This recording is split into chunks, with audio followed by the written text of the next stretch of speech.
Yo me gradué en Ciencia Política, que estudié en la Universidad del Salvador en un tiempo donde eran pocas las opciones para la carrera, aunque en honor a la verdad no sabía muy bien de qué se trataba la misma, por la misma razón que no tenía historia anterior en lo que era la oferta académica de formación en las universidades argentinas. En ese entonces solo la Universidad Nacional de Cuyo, ya desde los años 50 aprox,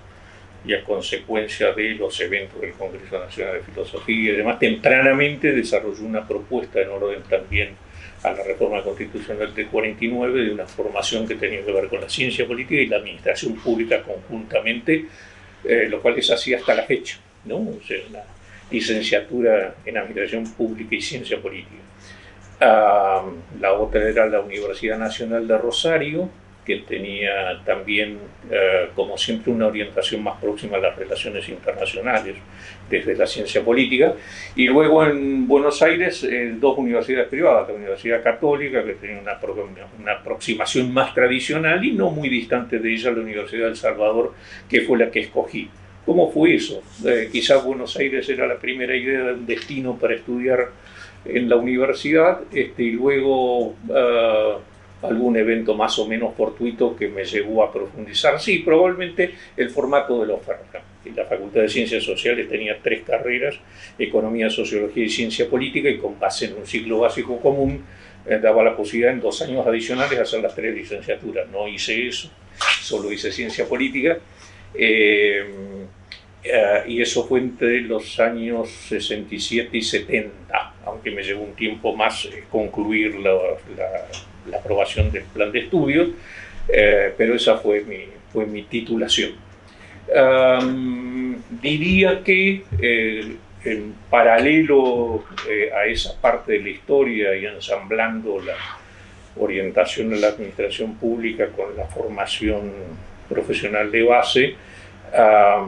digamos hacia los primeros 70, 71, 72, digamos ya incluso con razones más vinculadas a la política y a la militancia, el interés sobre el Estado estaba presente, incluyendo esto de haber visto tempranamente, digamos, el surgimiento de un instituto que fue creado en el 73, ¿verdad? El Instituto Nacional de Administración Pública. Tuve en algunos de los momentos iniciales, porque llevó como un año más en que se puso operativo, contactos, particularmente con los representantes de los sindicatos que tenían presencia en el directorio del INAP, que se había creado como un descentralizado, digamos, manifestando ese interés convergente en un ámbito institucional focalizado en la temática de la administración pública a través de las 2 patas que fueron su tradición, aunque hay una tercera en rezago, digamos, que era la capacitación, la investigación y la documentación, el acervo bibliográfico, digamos, que había venido en herencia del ESAP de los años 60, que había hecho la base, digamos, de la biblioteca de INAP, ¿no? Pero fue, sino más adelante, yo con exactitud no recuerdo, fue 78, 79, que a partir de estar el INAP operando sobre esta triple pata y habiéndolo conocido de alguna manera previamente por los que fueron sus primeros protagonistas, no voy a hacer acepción de personas en principio, entonces se brindó la oportunidad de acceder en el área de investigaciones mediante una búsqueda de alguna manera más orientada por difusión en círculos de gente aproximada con el asunto. Entre ellos, yo estaba trabajando con algunos que habían estado en la etapa anterior, digamos, de donde venía mi conocimiento, y así se dio que me incorporé como investigador en el INAP, en lo que fue, bueno, naturalmente el primer equipo de investigación, en una instancia donde fue decisivo para este afianzamiento institucional, la erradicación de un programa un proyecto del PNUD, que trajo un experto en investigación y otro experto en capacitación, y con la dirección de un político experto. Ahora de golpe se me hace difícil decir que no hago invocación o acepción de personas, ¿no? Pero es una reivindicación también, es decir, que Aquiles Rabindranath Lanza, que fue un intendente democrático y en aquel entonces exilado de su país, Uruguay, fue el líder de ese proyecto, y José Zulbrand, chileno, experto en investigación, y Walter Pérez de Carolis en capacitación, fueron los que de alguna manera trabajaron con estos primeros equipos que se habían constituido en aquellas dos áreas, no porque no hubiera habido antes gente que hubiera estado en esas cosas, pero me podría decir que esto fue bastante decisivo en los orígenes, ¿no?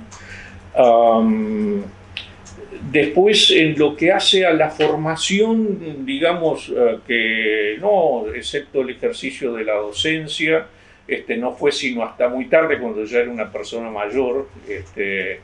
Hice estudios de maestría y finalmente de doctorado, que terminé en 2016 en la Universidad Católica de Córdoba, un doctorado en política y gobierno,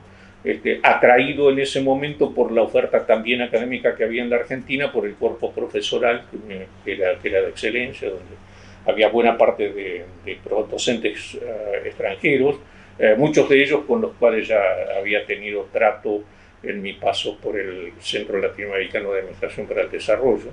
De modo que en lo que hace a la formación, digamos, quizá habría que ver de alguna manera, digamos, esta formación, este acceso a grados académicos tardío, es algo así como, o lo vi como una oportunidad de, digamos, cerrar ciclo, en el sentido de haber acumulado una experiencia que requería de un momento reflexivo y de producción en orden a las convicciones que uno había venido trayendo en su carrera. En ese momento muy focalizado en la perspectiva de la profesionalización y particularmente de la alta dirección pública, que fue el motivo de la tesis doctoral. Por lo demás, siempre me he definido como, no sé si siempre, pero como en términos de decir, vos qué sos, ¿no? ¿Politólogo o qué? Como un administrador público. Claro que eso quizá no era lo que más aplicaba en la etapa que uno estaba más abocado a la investigación, ¿no? Pero los múltiples procesos que tuvieron lugar en los distintos gobiernos y sucesivas reformas administrativas, tanto en la región como en el país, digamos, me fueron llevando a adentrarme más en las dimensiones o facetas que tiene el tema de las políticas orientadas a la mejora de la operación de las administraciones públicas como una herramienta central en el desarrollo de capacidades estatales, ¿no? De modo que ese de alguna manera fue el leitmotiv. Yo transité en la dirección de investigaciones, sí, exactamente, bueno, sí, la mayor parte del tiempo, con algunos lapsos que estuve fuera, porque esa vinculación con los temas y demás llevó a que me convocaran en la provincia de Salta a organizar una subsecretaría que creo que se llamó de la función pública, pero que por cierto fue la primera instancia de rango político, por llamarlo de alguna manera, porque fue como una subsecretaría en un gobierno de provincia, y la de Salta fue la primera en el país,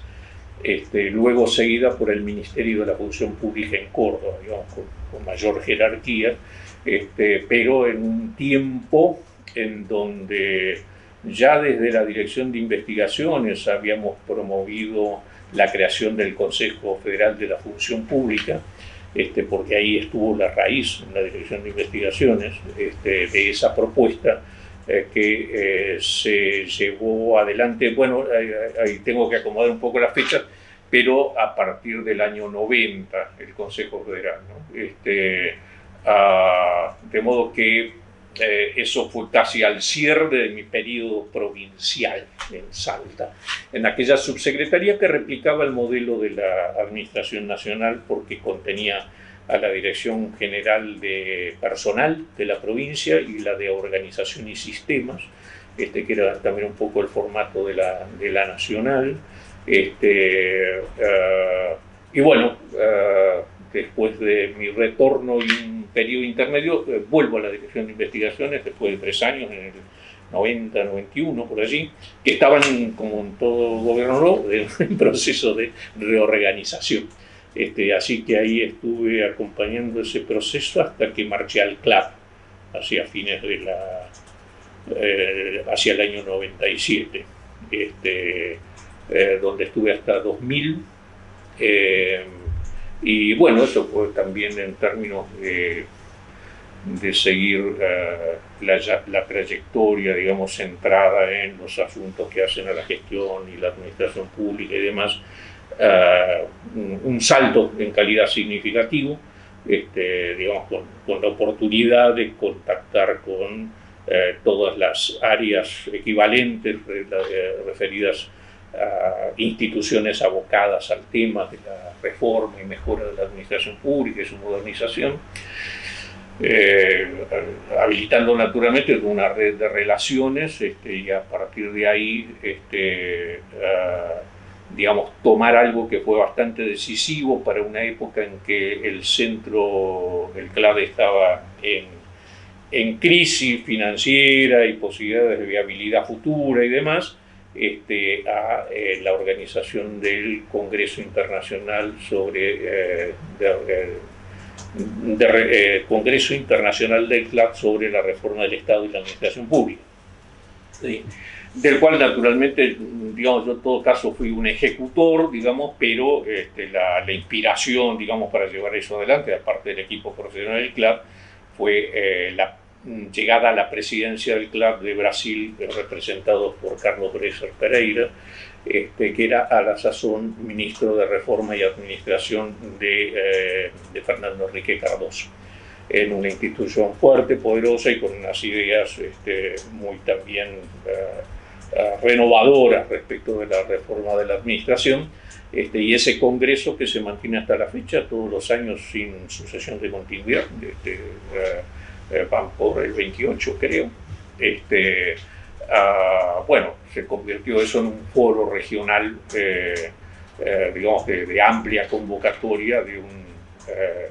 número importante de académicos, expertos, investigadores, todo, gente vinculada al quehacer del Estado y la administración pública, ¿no? Lo cual también fue disparador de la idea de conformar a mi regreso del CLAD con un grupo de colegas que participaban de estas mismas historias, trayectorias, pensamientos y demás, de crear la Asociación Argentina de Estudios de Administración Pública, allá por el año 2000, antes de mi regreso incluso, y iniciar los congresos argentinos de administración pública primero junto con la Asociación de Administradores Gubernamentales, en una serie de 7 congresos que fueron muy movilizadores, algunos de ellos más grandes que los propios del CLAD, ¿no? Pero luego también, de nuevo, las transiciones y cambios gubernamentales llevaron de alguna manera a la postergación de la frecuencia bianual de realización de los congresos y luego a la disolución de la sociedad, pero finalmente la asociación por sí misma retomó esto porque verdaderamente siempre evaluamos como de mucho valor en este sentido reunir a personas que desde muy diversas perspectivas, escenarios y además con una clara convicción sobre la conveniencia de la pluralidad o el pluralismo en la conformación de este movimiento, digamos, es que creemos que la nueva etapa, luego de un primer Congreso Nacional de Estudio de Administración Pública en Rosario, cuando retomamos la serie, tuvimos un segundo Congreso virtual por la pandemia, que fue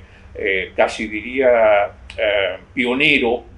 en respuesta a este tipo de desafíos, dado que la mayor parte de los congresos en el campo de nuestras disciplinas fueron suspendidos en ese entonces. Bueno, fue verdaderamente movilizador y exitoso, y ahora volvimos en una modalidad que procura seguir dando oportunidades a todo aquel que está convencido que tiene algo por decir en esto. Los congresos nunca fueron selectivos, o sea, no se hizo evaluación de las propuestas. Se pidieron propuestas, se buscaba la formalización, pero aceptaron todo lo que se ofreció presentar. Y llegamos así al tercer congreso que se acaba de realizar ahora en La Plata, junto con la Facultad de Ciencias Económicas, así como los anteriores también fueron en asociación con la Facultad de Trabajo Social de la Universidad Nacional de Entre Ríos y el gobierno de la provincia a través de la Secretaría de Modernización. Y el primero que tomó de esta serie sería en 2018, como nave nodriza el Congreso de la Democracia que lleva a cabo también periódicamente la Universidad Nacional de Rosario a través de la Facultad de Ciencias Políticas y Relaciones Internacionales, ¿no? Así que, bueno, digamos así en grandes trazos, digamos, estas cosas fueron dialogando con estos procesos formativos o de maduración de la propia perspectiva, pero que hoy diría, luego de mi retiro activo de la administración en 2016, ya son unos cuantos años, ¿no? Digamos, abrieron la oportunidad a una dedicación más apartada de la gestión y más centrada en la enseñanza, que es una forma de decir, digamos, más en la vida académica, a la cual siempre le había dedicado un porcentaje menor de mi tiempo, pero sin tampoco saltos demasiado abruptos, pero con la carga de una gestión siempre asumida con excesiva responsabilidad, y que varios de mis conocidos más próximos festejaron al momento del retiro, aunque creyeron que iba a estar más retirado de lo que estoy. Bueno, entonces así es que tengo varios cursos en 4 universidades, en Flaxo, en la Facultad de Trabajo Social, en la maestría en Evaluación y de Políticas Públicas, en la especialización en Gestión y Administración Pública en la Facultad de Económicas de Rosario, y en la Facultad de Económicas de la UBA, también empecé como docente, actualmente desde hace como 5 años como subdirector de esta maestría en Gestión Pública y Desarrollo Gubernamental, y hoy en plataforma de lanzamiento de una maestría nueva que es en Auditoría y Control Gubernamental Internacional, que es resultado de un acuerdo con la Organización Latinoamericana y del Caribe de Entidades de Fiscalización Superior, o la CEF, que tiene alcance regional, digamos, convocando en primer orden a las auditorías y contralorías generales de los países de la región. Esta la dirijo yo, estoy como director de ella. Y digo hoy porque a la tarde tenemos la primera reunión con eventuales interesados en el curso que arrancaría en marzo próximo. Y así que entre la academia, bueno, me falta citar, en Flaxo es la maestría en Políticas Públicas para el Desarrollo con Inclusión y su versión virtual también, y después los cursos que tengo en estas maestrías de la UBA, ¿no? Así que entre eso y la EAP sigue mi cordón umbilical con la administración pública atado. Mi primer contacto con el Estado, estricto sensu, fue trabajando en la dirección de investigaciones culturales en la Secretaría de Cultura, y en ese momento que tenía como directora en ese momento a Amelia Podetti, filósofa y antropóloga ampliamente conocida, quizás no tanto recordada como lo merece. Ahí estuve, un periodo de tiempo, pero esto fue, digamos, a partir del 73, calculo 73, 74 aproximadamente. O sea que ese fue mi primer lugar en la administración pública, aunque antes había, digamos, no dentro de la administración pública, había estado trabajando en un instituto de investigación de la Universidad de El Salvador, el ECLA, el Instituto de Estudio de la Ciencia Latinoamericana, que fue ahí donde, a través de colegas con los que elaboraba, y varios de ellos, 1, 2, 3, 4, 5, 6, habían pasado por una gestión en el INAP particularmente en el área de investigaciones. O sea que algunos conocía previamente como compañeros de la facultad, ¿no? De modo que esa fue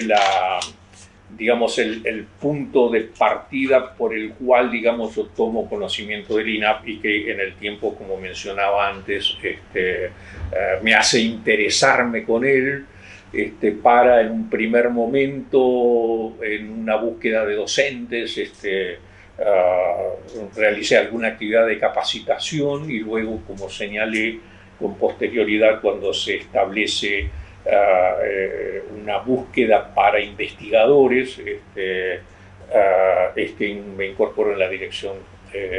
General de Investigaciones, de Estudios de Investigaciones. Eso, la documentación puede dar más precisión que la puedo recordar yo en este momento. Desde que me gradué ejercí la docencia y no sé, 10 cátedras simultáneas en distintos lugares, de ayudante, desde introducción a la historia en filosofía y letras con Pérez Amuchastegui, hasta en alguna cátedra con Amelia Podetti, también en la Facultad de Derecho, nada más y nada menos, en la Universidad Tecnológica Nacional, dando algunos cursos, de los cuales ahí sí me dispararon con el proceso. Ahí tenía una designación que fue coartada por la intervención que tuvo la UTN, también en el Nacional Buenos Aires, en lo que era en ese momento la materia que tenía que ver con la antigua educación democrática, pero puso nombre tampoco. O sea, bueno, mucha actividad básicamente en la docencia y en la universidad. Y en el año 60 y... no, ahí estaba estudiando. Lo cierto es que, bueno, en algún momento llegó a ser decano de la Facultad de Ciencias Sociales de El Salvador, donde había estudiado, como 10 años después de haberme graduado, pero siendo el profesor más antiguo de la facultad. O sea que la rotación docente era altísima, y en consecuencia esa fue mi primera experiencia de gestión académica. Pero, digamos, las dedicaciones, no obstante las jerarquías, digamos, eran absolutamente a tiempo parcial, ya entonces estaba en el INAP, que era mi lugar principal laboral, digamos. No por eso decía que en algún momento siempre tuve una actividad vinculada a la docencia, a la academia, digamos, en paralelo, ¿no? Y también en la Universidad Católica de La Plata, de donde también fui decano de Ciencias Sociales, que tenía las mismas carreras que El Salvador. No tenía economía, tenía sociología y ciencia política. Y tenía un doctorado incluso, con mucha pretensión para entonces, pero bueno, y ahora fue oportunidad en el Congreso de retomar contacto con la gente que estaba ahí y saber que Mauro Solano, que fue director, dije que no iba a ser asociación de personas, era graduado de ciencia política, pero digamos ahí empieza, o sea, en definitiva mi trayectoria en el Estado fuera del breve periodo que estuve en la Dirección de Investigaciones Culturales en la Secretaría de Cultura, fue siempre en el INAP, ¿sí? Con los que decía los lapsos de interrupción, que estuve 3 años en Salta, en época que el secretario de la Función Pública era Jorge Roulet, el gobernador de la provincia, que era Roberto Romero en ese entonces, pide como una colaboración, una asistencia al INAP, y mientras estoy en eso, en la Secretaría de la Función Pública, Luis Stulman, con quien tengo una relación personal también, fue un apoyo importante para la gestión en la provincia, y me mantuvo vinculado al punto tal que también me convocaron a hacer algunas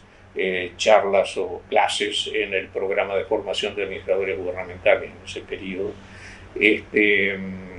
hasta que, como digo, cuando regreso en el año 89-90, digamos, vuelvo a la Dirección de Estudios e Investigaciones. Luego voy al CLAD hasta el 2000 y cuando regreso estamos en el gobierno de la Alianza y ahí lo que se produce es una intervención del INAP, que era hasta entonces un organismo descentralizado, y esa intervención que le hace Marcos Macón como secretario de Modernización en la oficina que originalmente estaba en el Congreso, dependiendo del poder legislativo,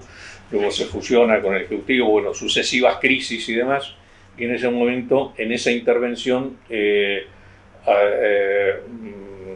fuera del interventor, digamos, soy convocado como secretario técnico, se llamaba, y después había un secretario académico que fue Juan Manuel Abal Medina en ese entonces, ¿no? O sea que en ese equipo de la intervención estuvimos trabajando, pero luego vino el tema de la reforma del estatuto del INAP en un momento que previamente había corrido el riesgo de ser disuelto, porque estaba dentro de los planes del Ministerio de Economía y demás, la desaparición de muchos organismos descentralizados, digamos, no hubo tiempo a que esto ocurriera, pero el estatuto de descentralización del INAP se perdió. Pasó, digamos, a ser un organismo cuya estructura de autonomía, característica de cualquier organismo descentralizado, fue disuelta, digamos, ¿no? Y con ello, digamos, una pérdida de recursos presupuestarios, materiales y demás, que tuvo una incidencia muy, muy alta. Yo en adelante paso en las gestiones siguientes a desempeñarme de una dirección propuesta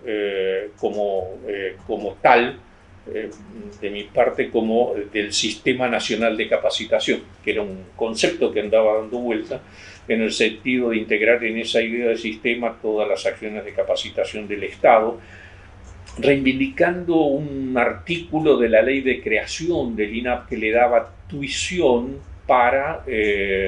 digamos, intervenir en todos los planes de capacitación que se desarrollaran en el Estado, independientemente del estatuto jurídico de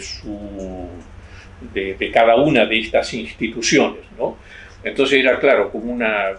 ese artículo nunca fue disuelto, o sea, en la ley siempre quedó y está presente hasta la fecha, digamos, ¿no?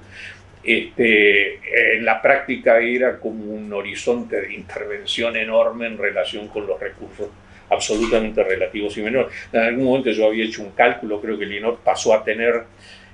de un enorme presupuesto, particularmente puesto en juego en el área de capacitación, desde la creación del Sistema Nacional de Capacitación en el año 91. Yo ahí estaba en la dirección de investigaciones todavía y trabajamos mucho en el proceso de rediseño escalafonario, digamos, con contribuciones desde la dirección de investigación, aunque había muchos actores trabajando sobre ello, desde las fundaciones para la modernización del Estado, no sé cómo se llamaban, digamos, que desde el sector privado habían ofrecido financiar consultoría internacional para la reforma, hasta los distintos grupos del ámbito propio de la secretaría, subsecretaría, digamos, en este proceso, digamos, que en ese entonces lideraba Vélez como secretario de la Función Pública, para cambiar el régimen de carrera de la administración ministerial, digamos, ¿no? Tanto centralizada como de las 3 o 4 decenas de organismos descentralizados que tenían el mismo régimen laboral que la administración central. Entonces, eso, en la medida que ató la dinámica de la carrera administrativa a la formación continua, hizo que el INAP fuera dotado de una cantidad de recursos muy significativos para dar igualdad de oportunidades de acceso a la capacitación a todo el funcionariado cuya carrera dependía de tener oportunidades de capacitación. Bueno, ese presupuesto magnífico, digamos, que estaba atado, no estoy hablando de eficiencia ni de pertinencia, sino objetivamente esto se planteó en estos términos. Tengo algunos números, pero mejor no los cito porque puedo equivocarme groseramente, pero digamos, el presupuesto del INAP pasó con la reforma a reducirse a menos de una décima parte, digamos, ¿no?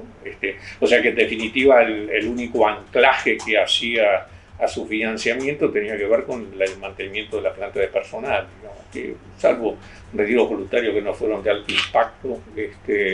cuantitativo, ni diría, bueno, cualitativo un poco, pero me refiero al instituto en particular. El punto en adelante fue el desafío de cómo llevar adelante una capacitación que seguía siendo demandada para la igualdad de oportunidades en la carrera y la escasez de recursos. cuando primaba una idea en los niveles políticos de que cada organismo resuelva los problemas de la capacitación por la suya, ¿no? Bueno, en ese proceso de cambio de gobierno y todo lo demás es donde voy a parar a un raviol que se llama Dirección General del Sistema Nacional de Capacitación. Dirección del Sistema Nacional de Capacitación. Y ahí estoy casi hasta que me voy, desde alrededor de 2000, 2001, por allí, hasta el 16.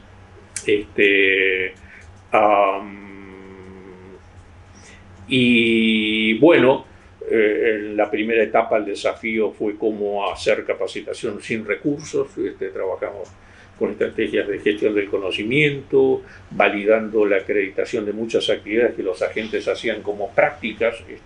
de la misma manera que si fueran aprendizajes más formales de cursos de capacitación y demás, o sea, generando foros, generando redes y demás, y estas reuniones de intercambio de conocimiento, de discusión sobre normativas y demás. El INAP sistemáticamente empieza con un proceso de acreditación de esas actividades, además de las que estaba pudiendo hacer por sí mismo, además de las que podía provocar que con alianzas internas, digamos, el sistema funcionara abierto y no circunscripto en la oferta de capacitación a la capacitación jurisdiccional, ¿no? Con el mayor desafío de lo que eran los temas más transversales de gestión, siendo que efectivamente las competencias para los temas específicos de política pública o sustantivos estaban mucho más en competencia las propias instituciones para llevarlos adelante, conociendo las competencias y capacidades que estaban. Y ahí, digamos, entre las estrategias alternativas empieza a ver que los funcionarios expertos, los que saben de su campo de dominio y todo demás, son capacitadores potenciales, y entonces el punto era activarlos para que a la par que desempeñaban sus tareas pudieran estar proveyendo esto, y a su vez tratando de hacer entender a los organismos que muchas cosas que a veces salían a adquirir en el mercado, digamos, o a preguntar al INAP cómo podían hacerlas, en realidad diciendo que a través de, no sé, de talleres, de prácticas diversas, podían estar validando esos procesos de trabajo como concurrentes al desarrollo de capacidades y competencias por parte de las personas, ¿no? Después, diríamos, en búsqueda de una, digamos, de estrategias alternativas en un contexto de apocamiento institucional, tanto en lo presupuestario como en los recursos materiales. Y por supuesto disparando con los recursos propios de la época el tema de la educación a distancia, pero ya no de la manera convencional como lo había hecho INAP en el pasado, más en los años 90, sino utilizando herramientas de tecnología, utilizando el Moodle, generando aulas virtuales y llevando toda la capacitación a esos espacios con una capacidad de llegada mucho más amplia que la que se tenía antes, ¿no? En un periodo muy breve en toda esta historia estuve como subsecretario después de la primera etapa, hacia mediados de los 90, en la Subsecretaría de Organización y Gestión se llamaba, que tenía el área de empleo público y la de organización en su competencia, y luego de ahí pasé a ser miembro del directorio del INAP, por otro año más. Entre las dos cosas han sido entre 2 y 3 años, entre las dos posiciones, esas de salir de la línea. Los cargos estos de nivel político los asumí como ad honorem porque había ganado dentro del SINAPA el cargo de director de investigaciones por concurso, de modo que todas mis designaciones fueron políticas ad honorem, digamos, manteniendo la posición de línea, ¿no? Esto un poquito para completar, digamos, con mayor abundancia de detalle, digamos, las experiencias dentro del INAP, pero definitivamente la última etapa estuvo centrada en capacitación, así como la primera en investigación, la segunda en capacitación hasta el final.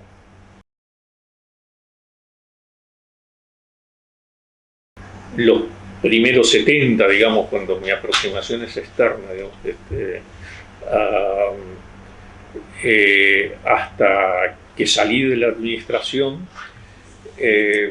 naturalmente el INAP arranca con un proceso de creación habitualmente, como en cualquier otra institución pública, mediante un acto normativo,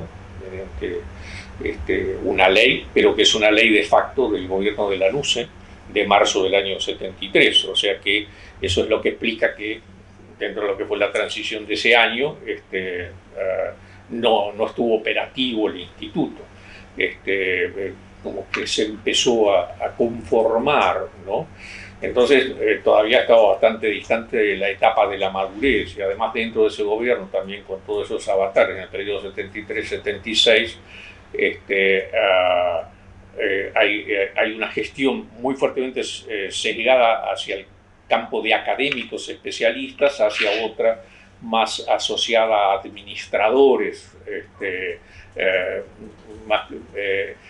desde la, digamos, más hacia el campo de los enfoques más juridicistas de la administración, y no tanto desde el enfoque de perspectiva de ciencias sociales, políticas, sociología y demás. Yo creo que el INAP en los fines de los años 70 va ganando en madurez mediante una incorporación y trayectorias más extensas de las personas que se desempeñaban en las áreas, muchas de ellas, digamos, con trayectorias importantes, pero que naturalmente sin la existencia previa, ya sea de estudios sistemáticos sobre la administración pública y tampoco sobre actividades de amplio alcance en materia de formación de funcionarios, digamos, es un proceso de gradual maduración. ¿En qué momento esa maduración podría evaluarse como alcanzada? Posiblemente, digamos, en los primeros años 80, porque con el retorno de la democracia y la creación de una Secretaría de la Función Pública dependiendo del presidente, la jerarquización de los temas concernientes a la administración pública tienen una proyección de su techo en términos de institucionalidad. Más allá de las políticas, ¿no? Me refiero al nivel de institucionalización alcanzado en una política de carácter transversal a la administración pública.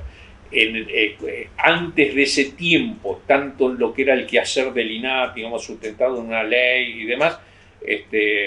un grupo minúsculo de investigadores que no traían trayectorias largas en ningún caso en estudios de administración pública, sino que se fueron haciendo en la práctica con base en competencias más metodológicas o de sus propias disciplinas que por un conocimiento previo en materia de la administración pública. Y en el campo de capacitación existía lo que se llamaba un curso superior de administración pública, que formaba 60 individuos por año. O sea que era absolutamente marginal, con una validación que les da una titulación, creo que equivalente a estudios secundarios completos a personas que no los tenían, lo cual tenía un impacto en la remuneración, ¿sí? Pero luego, claro, con la reforma que dio lugar a la creación del Sistema Nacional de Profesión Administrativa, el SINAPA, digamos, este contexto cambió. Pero eso llega varios años más tarde del retorno a la democracia, digamos, 8 años, 7, 8 años. Pero ese punto es bastante decisivo. Ahora, claro, la impronta de la formación de la alta administración, de la gestión de Jorge Roulet, era la creación del Cuerpo de Administradores Gubernamentales, como una política orientada a dotar a toda la administración pública en lo que es el estamento directivo, digamos, directores generales, nacionales, directores intermedios, directores de programa y todo demás, con personas formadas en un programa intensivo de una duración equivalente a una maestría, provenientes 50-50, digamos, del Estado y de fuera del Estado. O sea, una mixtura, digamos, de gente que tenía experiencia en la administración pública, en algunos casos bastante extendida, y en otros casos gente que no tenía experiencia en el Estado. la apertura a candidatearse a la participación en el cuerpo era absolutamente abierta para las personas que daban con el perfil. Algunos colegas, digamos, se aspiraron o se presentaron para la incorporación, pero esto fue muy fuerte, digamos, como política en esos años, ¿no? En la primera parte del gobierno de Alfonsín. La segunda parte con Luis Sturman hay una continuación, pero el ciclo se cierra. O sea, salen 3 promociones de administradores gubernamentales que llevan un periodo de 2 años de formación cada uno, pero luego se discontinúa, digamos, ¿no? No hay una decisión política a mantenerlo. Y luego con la reforma del SINAPA, que crea un régimen para las funciones ejecutivas, digamos, es como que aparecen las reglas de acceso a los puestos de dirección en la administración pública, digamos, la bisagra, como lo llama la Carta Iberoamericana de la Función Pública, entre el estamento político y la burocracia permanente, digamos, se diseña de otra manera, ¿no? Entonces, ahí hay, digamos, creo que el retorno a la democracia marca un segundo hito. En ese proceso se va consolidando y naturalmente la incorporación de los administradores gubernamentales en la primera etapa va como reforzando toda esa misma infraestructura, porque ellos residen en la secretaría, son asignados a destino y también participan internamente. Entonces yo cuando me reintegro en los años 90 a principios de los 90, a la dirección de investigaciones, trabajo con 2 administradores gubernamentales que estaban asignados en la dirección. Y así lo mismo pasaba en el área de capacitación, o sea que hay, digamos, un ciclo desde la creación, digamos, y el proceso orientado a consolidar las áreas de intervención, para llamarlas de alguna manera estratégicas del INAH en la administración pública, pero diría que la misma no explota sino hasta los años 90, con la reforma del régimen de carrera administrativa, ¿no?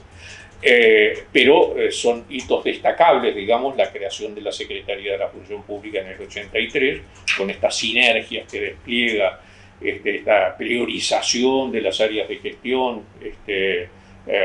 siempre en las mismas materias, pero con mucha más proyección y peso político, que luego se amesetan un poco en el resto de los años 80, digamos, para traer, bueno, las reformas más estructurales de los años 90, donde los administradores gubernamentales siguen teniendo un rol, ahí digamos, más las áreas de la Secretaría que las del propio INAH, excepto por el tema de la capacitación, ¿no? Básicamente. Y ahí es como de alguna manera uno diría como que el área de investigación va siempre más a retaguardia, digamos, dentro del instituto, tratando de buscar su norte, si investiga aquello que los investigadores les interesa investigar o si tienen un direccionamiento de aquellas cuestiones que son de mayor relevancia para la agenda pública, pero siempre con una dificultad de encontrar raigambre, digamos, en la producción, digamos, y su utilización en lo que hoy llamaríamos políticas basadas en evidencia, digamos, ¿no? Naturalmente en ese sentido se ha progresado también, digamos, pero bueno, ahí serían el señalamiento de los ítems de la creación y la conformación en una etapa inicial y un proceso de afianzamiento en los años 80 por algunas sinergias, digamos, y una mayor puesta en escena a principios de los 90 con la reforma de la carrera administrativa. Después, en términos institucionales, como digo, bueno, los 2000 fueron un momento absolutamente crítico donde estuvo en juego la continuidad del INAH y una reforma impactante, digamos, que tuvo que ver con la pérdida de la descentralización. Yo creo que ese fue en términos no fue única esa situación en América Latina. Muchos países disolvieron sus equivalentes, entre los que tenían mayor peso porque estaban muy involucrados en la política de reforma y demás en Perú, en Chile también muy tempranamente, no así en Brasil. La ENAPI, la Escuela Nacional de Administración Pública, siempre fue una institución sólida, con recursos, consolidada institucionalmente y demás, pero también varios países del área de América Central perdieron sus institutos de administración pública. Entre los recuerdo Nicaragua en su momento, y otros no los tuvieron nunca. Pero, por ejemplo, esos avatares en torno a la relevancia institucional en el concierto de la estructura gubernamental, España, digamos, que tiene quizá en el mundo hispanoamericano el instituto de más larga tradición, también estuvo sometido a avatares en lo que hace a su jerarquía, a sus recursos y demás. Nunca en riesgo, digamos, pero también sí en desjerarquización, digamos. Bueno, el más antiguo creo que sigue siendo el de México, pero el de México es una fundación paraestatal, para llamarlo de alguna manera, no sé si es totalmente comparable, digamos, pero sí sólido y sostenido en el tiempo en lo que hace tanto de investigación como a formación. Tiene carreras universitarias que están reconocidas, enseña maestrías, doctorados, este tipo de cosas. Y por cierto, la institución de más envergadura en la región es la Escuela Superior de Administración Pública de Colombia, ¿no? La que está dotada de mayor cantidad de recursos, tiene reconocimiento como universidad en el sistema educativo, parte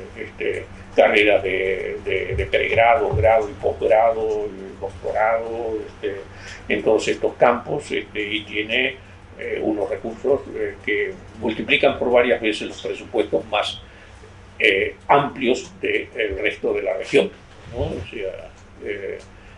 aunque no quiere decir que estén todo el tiempo disponiendo de los mismos, digamos, como pasa en otra parte. Una cosa es el presupuesto formal, digamos, autorizado y demás, y otras son las autorizaciones de gasto, digamos, pero no obstante son envidiables los recursos de los cuales dispone, ¿no? Pero en definitiva, bueno, de modo que los vientos de los sucesivos procesos políticos gubernamentales y demás, a estas instituciones la han tenido en cierta deriva, y por eso creo que probablemente uno de los más impactantes en términos institucionales ha sido la pérdida del estatuto de organismo descentralizado. Claro, lo que pasa es que también al mismo tiempo era como que sobresalía como un grano sobre la superficie plana, porque con 160 personas en su dotación tenía como 6 direcciones nacionales, un directorio de 4 miembros, una unidad de auditoría interna con auditores con rango equivalente a, o sea, tenía una estructura directiva en proporción muy significativa por ser descentralizado en relación al tamaño de su dotación, ¿no? Pero que había posiciones intermedias para esto. En muchos organismos se disolvieron los directorios, pero no se perdió el estatuto de descentralización, el presupuesto propio, y otras competencias, digamos, ¿no? Pero la dinámica resultó ser más radical, pero en el marco de un proceso que desde niveles altos de decisión política estaba en la lista de organismos a suprimir, no a reformar, ¿no? De modo que ese proceso también puede ser visto como, y así fue planteado en su momento, ¿no? Para salvar el INAP hay que hacer esta reforma, porque si no, se termina, ¿no? Pero bueno, gracias a Dios sobrevivió, y creo que también ha venido ganando junto con la consolidación de estas instancias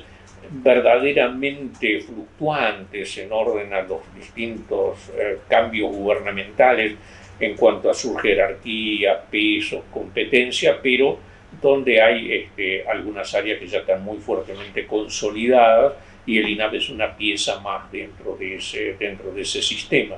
Y en definitiva, digamos, en la etapa reciente del gobierno anterior, es donde desde la perspectiva de las formas, creo que adquirió una rejerarquización, digamos, que se diferencia respecto del estatuto anterior, digamos, ¿no? El director es un subsecretario, y hay una estructura directiva más fuerte en su organización y demás, ¿no? Pero uno no termina nunca de saber cuándo estas cosas terminan de consolidarse, pero al mismo tiempo la dinámica y la innovación es un remedio contra la burocratización. De modo que no hay mal que por bien no venga, diría el paisano.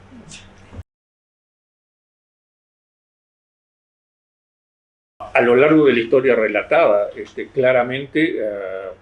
haber participado de todos estos procesos naturalmente me dio la oportunidad de profundizar y enriquecer sostenidamente los recursos que hacen a las competencias para un desempeño profesional centrado en el desarrollo de la administración pública. Es decir, siempre digamos, a ver, yo llego a subsecretario de la Función Pública en la provincia de Salta porque estaba en el INAP. Yo llego a la Secretaría General del Centro Latinoamericano de Administración para el Desarrollo por mi trayectoria en el INAP. Era desde allí, desde donde yo di estos saltos que se correspondían con una visualización respecto de lo que eventualmente podía aportar a estas distintas instituciones o gobiernos a consecuencia de esa experiencia. Entonces, desde el primer momento, digamos, yo hablé de madurez, ¿no? Las instituciones adquieren madurez con el tiempo, aunque también le puede pasar lo de la mula del mariscal de Sajonia. Eso vale tanto para los individuos como para las instituciones, o sea que pueden sobrevivir pero no aprender nada. Yo creo que sí, que todo el tiempo tuve oportunidades de aprender de colegas, de compañeros, de gente que incluso desde el primer momento, que en términos de trayectorias profesionales, sociólogos, administradores con que al principio se integró la Dirección de Investigaciones del INAP, la verdad que aprendí muchísimo de muchos de ellos, que tenían ya carreras más largas o formaciones profesionales más afianzadas, digamos, ¿no? Entonces, pues bueno, cada uno fue buscando su veredicto y además también había que hacerse una agenda, ¿no? En eso lo que más recupero, digamos, de ese proceso de aprendizaje fue haber encontrado por ahí un nicho, digamos, sobre algo que no estaba suficientemente investigado, que era la trayectoria de la evolución del empleo público en la Administración Pública Nacional. Habiendo accedido a algunos archivos casi obtenidos de casualidad y demás, ¿no? Y entonces de alguna manera eso fue una línea de desarrollo entre otras distintas, pero en ese proceso, en el análisis de datos censales y demás, tuve mucho que aprender de quienes o sea que digamos, vis a vis la juventud de entonces, era una oportunidad de estar trabajando con investigadores más maduros, objetivamente hablando, así como que había otros que lo eran menos que yo, digamos, pero nada media agua, digamos, ¿no? Pero ahí aprendí bastante, o sea que fue una oportunidad de desarrollo y además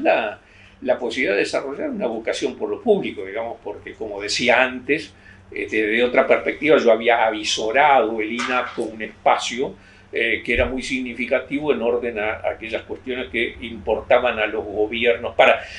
Cuando existía el INAP no existía una Secretaría de la Gestión Pública, de la Función Pública, una cosa por el estilo. Era el instrumento institucional relacionado con la gestión, con la administración pública, ¿no? A través de sus cometidos específicos, digamos, pero era el lugar, era la institución apropiada para eso, ¿no? Aunque, como ya vimos, la perspectiva temporal, digamos,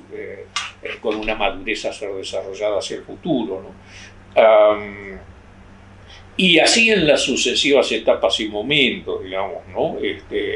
Obviamente haber tenido el desafío, digamos, de luego llegar a la dirección de investigaciones a través de un proceso de concurso y todo lo demás, me dieron la responsabilidad de tener la dirección de un equipo de trabajo y de gente, por el cual de alguna manera se me cargaba de una responsabilidad, pero que en el ejercicio de la misma, como ocurre en cualquier cambio en el desempeño laboral, personal, profesional, era una oportunidad de aprendizaje. Siempre predico a favor de no venir a los cargos a aprender, sino que se debiera llegar a ellos sobre la base de tener una competencia aprobada, digamos, ¿no? Pero uno no puede desconocer que el propio ejercicio es un medio Y entonces, y sobre esa base, digamos, soy convocado a ocupar una subsecretaría, ¿no? En un periodo de transición de la propia secretaría, ¿no? Porque esto fue en la etapa en la que tanto el INAP como la subsecretaría se van al Ministerio del Interior, que fue un periodo muy breve, fue el único momento, digamos, que salió de su nicho a una institución diferente, a consecuencia de cambios propios de la política, digamos, ¿no? Y luego retornando de ahí, digamos, continúo con esa función y bueno, y naturalmente tener bajo la responsabilidad la tuición de dos direcciones generales también era, digamos, de nuevo, oportunidad de crecimiento y desafío al mismo tiempo, así como luego de toda la trayectoria anterior haber llegado al directorio del INAP. Esto incluso me dio perspectiva, porque en la posición del directorio es donde yo entro en contacto con el CLAD y participar de sus reuniones y demás, ¿no? Y de ahí surge en algún momento, por estos vericuetos de la vida, la posibilidad y el ofrecimiento de aspirar a ocupar en representación de Argentina, porque los países son los que postulan la Secretaría General. Entonces, naturalmente,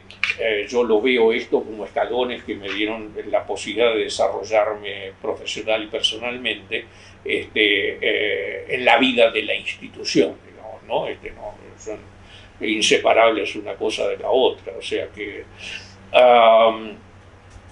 y luego después vienen los reconocimientos, las medallas, los platos conmemorativos y todas esas cosas, porque el tiempo pasa, el tiempo pasa a ser más valiente. Un momento muy, muy lindo, muy asociado con lo que ahora están haciendo ustedes, fueron los 40 años del INAP. Cuando estaba Horacio Cabo de director, de nuevo nombro persona, que me convocó, además porque me trajo de nuevo al INAP. Ahora me acuerdo que me había ido a una dirección general de relaciones internacionales, algo así, por un año aproximadamente, y él me vuelve a convocar para venir al INAP. Dice: yo no puedo dirigir el INAP si no estamos adentro. Y bueno, volví, así fue que volví a capacitación. Pero de modo que en esas instancias cruciales, como fue en aquel momento lo del 40 aniversario del INAP, uno hace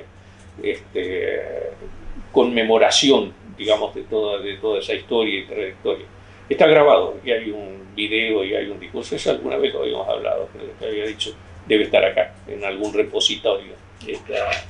esta celebración, digamos, y esta participación en ese evento. O sea que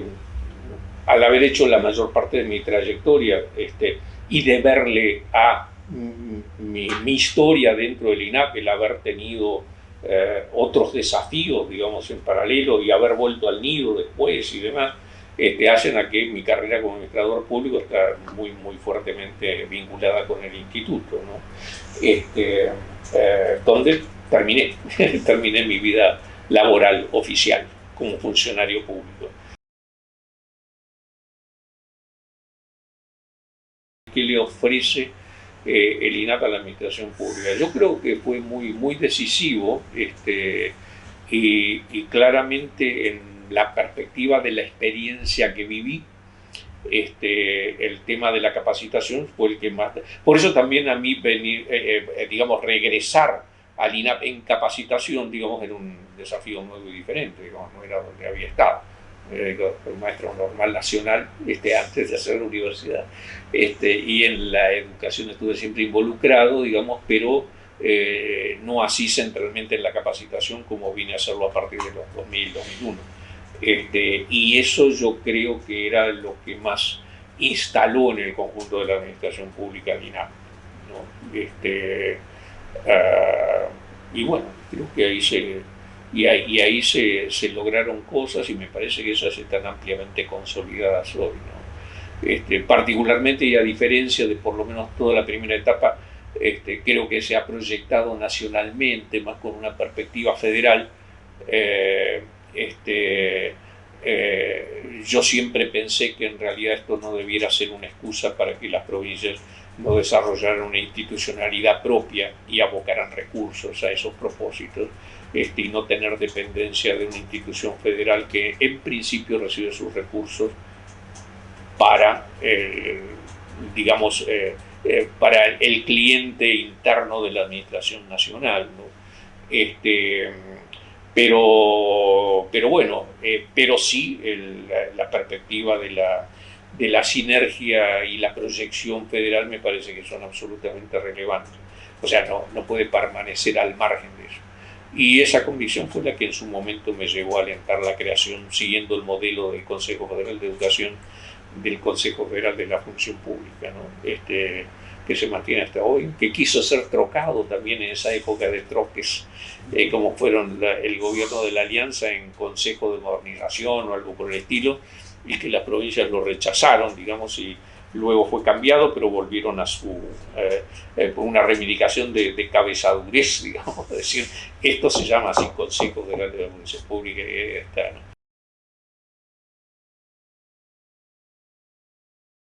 Por lo pronto le han puesto un nombre a eso, según he visto, aunque no profundizado, que es lo de INAP Futuro.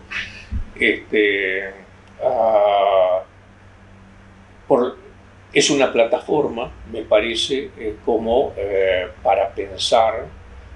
que lo dado tiene que estar permanentemente repensado. Y hoy por hoy, para el INAP o para cualquier institución pública, está planteado el desafío del desarrollo de unas capacidades que sean apropiadas a brindar, proveer, concurrir, a darle al desarrollo de capacidades estatales, que hoy por hoy están fuertemente desafiados. O sea, creo que un mundo cambiante, digamos, un contexto VICA, como se lo deben llamar, lo de la complejidad, la velocidad del cambio y demás, naturalmente dejan muchas veces a las instituciones paradas en unos lugares que no están en... Siempre fue una cuestión de la reflexión sobre la burocracia, o sea, qué tan capaz es de seguir la dinámica del cambio en la sociedad. Eso sigue estando planteado así, pero lo que cambió es el cambio. O sea, los procesos de cambio no son iguales que los del pasado. Los tiempos de los cambios se reducen progresivamente, los cambios significativos, el pasar de una cosa a otra diferente. Hay alguien que ha traducido esto en que los cambios, para llamarlo de alguna manera, paradigmáticos, se están produciendo en la mitad del tiempo del cambio anterior, o sea que eso es un proceso de aceleración. Entonces, ¿cómo se responde a eso? Creo que en términos globales, digamos, los desafíos que hoy le están planteados a los gobiernos exceden con creces las capacidades y las competencias de los gobiernos, digamos, como líderes de una estructura como es un aparato estatal y unas administraciones públicas, ¿no? Creo que hace poquitos días escuché decir, pero bueno, hay que estar más en las cosas que quizás otros les dijeron mucho antes, digamos, ¿no? Que el gran reformador de la administración pública fue la pandemia. Y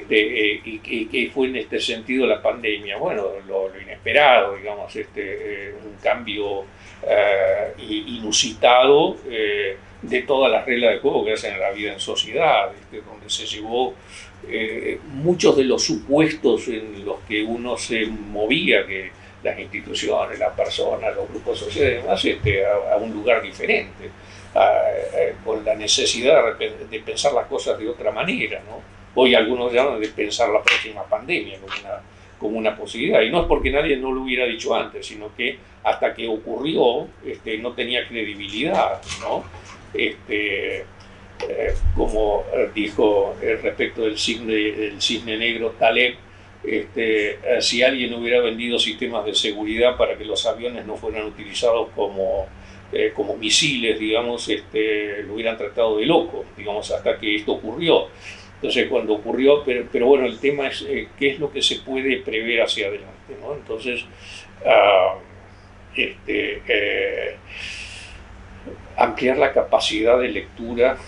de los procesos como para poder, Perón diría, montarse en la evolución, ¿no?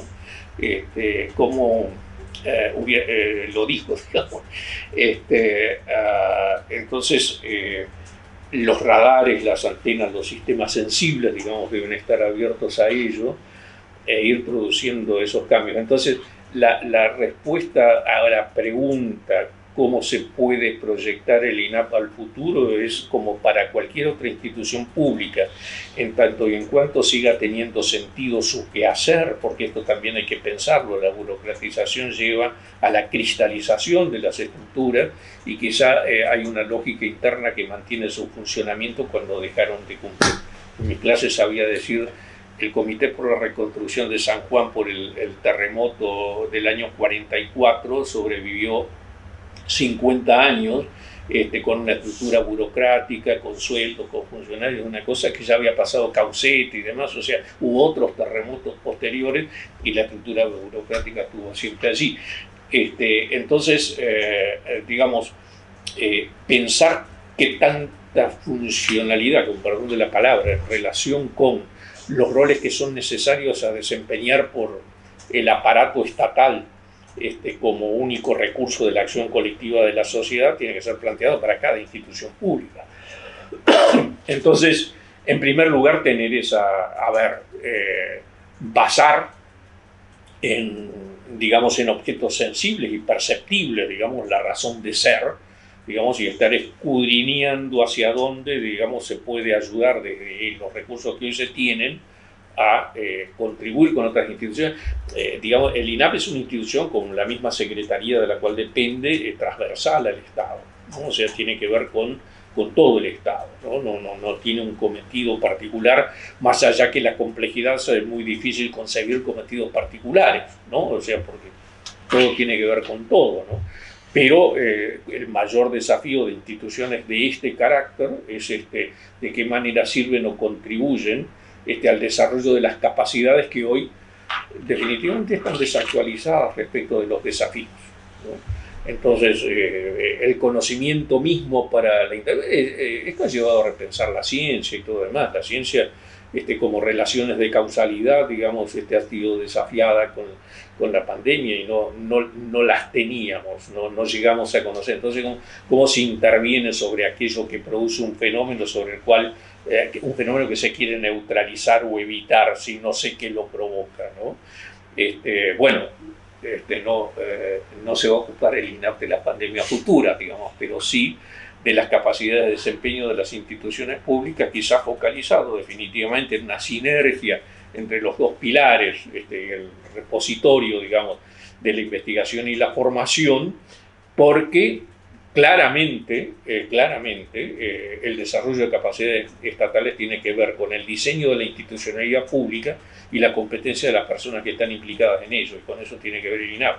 Entonces, este desafío va a ser permanente, pero es muy exigente también. Y a veces la exigencia puede llegar a estar por encima como lo vimos en el pasado,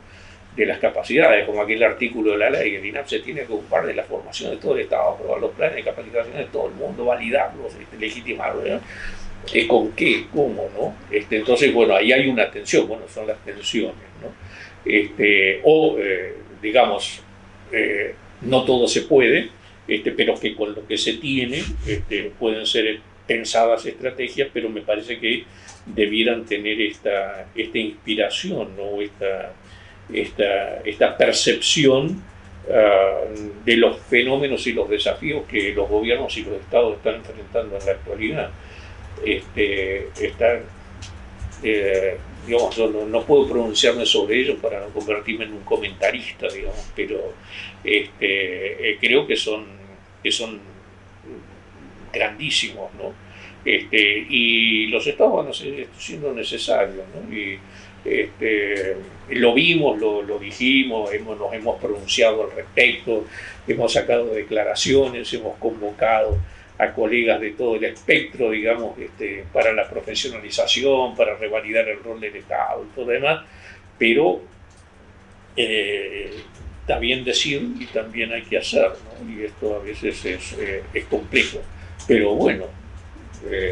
ahí sí lo que se necesita es convicción y vocación, ¿no? Entonces, por eso también es importante, digamos, la impronta que puede estar movilizando a los actores que se desempeñan en instituciones públicas para lograr estos cometidos y no se limiten a unas transacciones que se reduzcan a la, digamos, a lo necesario que es el trabajo para la vida de las personas, sino que haya un plus sobre eso, ¿no?